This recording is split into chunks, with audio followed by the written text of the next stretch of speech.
Bollywood ನಟ ಸೈಫ್ ಅಲಿ ಖಾನ್ ಮೇಲೆ ಚಾಕುವಿನಿಂದ ದಾಳಿ ಮಾಡಲಾಗಿದೆ.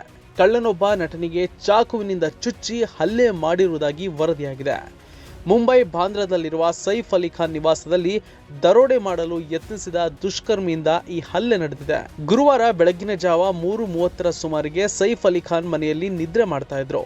ಈ ವೇಳೆ ಕಳ್ಳನೊಬ್ಬ ದರೋಡೆಗೆ ಯತ್ನಿಸಿದ್ದಾನೆ. ತಡೆಯಲು ಹೋದ ನಟನ ಮೇಲೆ 2-3 ಬಾರಿ ಚಾಕುವಿನಿಂದ ಚುಚ್ಚಿ ಪರಾರಿಯಾಗಿದ್ದಾನೆ. ಮುಂಬೈ ಪೊಲೀಸರು ಹಲ್ಲೆ ನಡೆಸಿದ ವ್ಯಕ್ತಿಯ ಹುಡುಕಾಟವನ್ನ ನಡೆಸ್ತಾ ಇದ್ದಾರೆ. ಕೂಡಲೇ ನಟ ಸೈಫ್ ಅಲಿ ಖಾನ್ ಅವರನ್ನ ಆಸ್ಪತ್ರೆಗೆ ಸೇರಿಸಿ ಚಿಕಿತ್ಸೆ ನೀಡಲಾಗ್ತಾ ಇದೆ. ಘಟನೆ ವೇಳೆ ಪತ್ನಿ ಕರೀನಾ ಕಪೂರ್ ಹಾಗೂ ಮಕ್ಕಳು ಜೊತೆಲೇ ಇದ್ರು. ಆದರೆ ಅವರಿಗೆ ಯಾವುದೇ ತೊಂದರೆ ಆಗಿಲ್ಲ. FIR ದಾಖಲಿಸಿಕೊಂಡು ಪೊಲೀಸರು ಈಗ ತನಿಖೆಯನ್ನ ಆರಂಭ ಮಾಡಿದ್ದಾರೆ. ಈಗಾಗಲೇ ಸೈಫ್ ಅಲಿ ಖಾನ್ ನಿವಾಸಕ್ಕೆ ಪೊಲೀಸರು ಭೇಟಿ ಕೊಟ್ಟು ಪರಿಶೀಲನೆ ಮಾಡ್ತಿದ್ದಾರೆ. ಮುಂಬೈನ ಲೀಲಾವತಿ ಆಸ್ಪತ್ರೆಯಲ್ಲಿ ಸೈಫ್ ಅಲಿ ಖಾನ್ ಚಿಕಿತ್ಸೆಯನ್ನ ಪಡಿತಾ ಇದ್ದಾರೆ. ನಟನ ಕುತ್ತಿಗೆ, ಕೈ ಸೇರಿ 6 ಭಾಗಗಳಲ್ಲಿ ಗಾಯವಾಗಿದೆ ಅಂತ ಹೇಳಲಾಗ್ತಾ ಇದೆ. 2 ಕಡೆ ಗಂಭೀರವಾಗಿ ಗಾಯಗೊಂಡಿದ್ದಾರೆ ಅಂತ ಹೇಳಲಾಗ್ತಾ ಇದ್ದು, ಸದ್ಯ ಲೀಲಾವತಿ ಆಸ್ಪತ್ರೆಯಲ್ಲಿ ಸೈಫ್ ಅಲಿ ಖಾನ್ ಚಿಕಿತ್ಸೆಯನ್ನ ಪಡ್ಕೊಳ್ತಾ ಇದ್ದಾರೆ.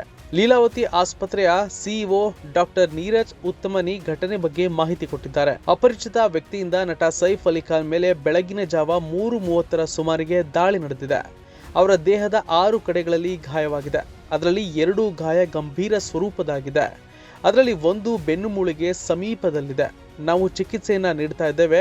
Neuro surgeon Nitin, cosmetic surgeon Leena Jain ಮತ್ತು ಅರವಳಿಕೆ ತಜ್ಞೆ ನಿಶಾ ಗಾಂಧಿ ತಂಡ ಚಿಕಿತ್ಸೆಯನ್ನ ಕೊಡ್ತಾ ಇದೆ.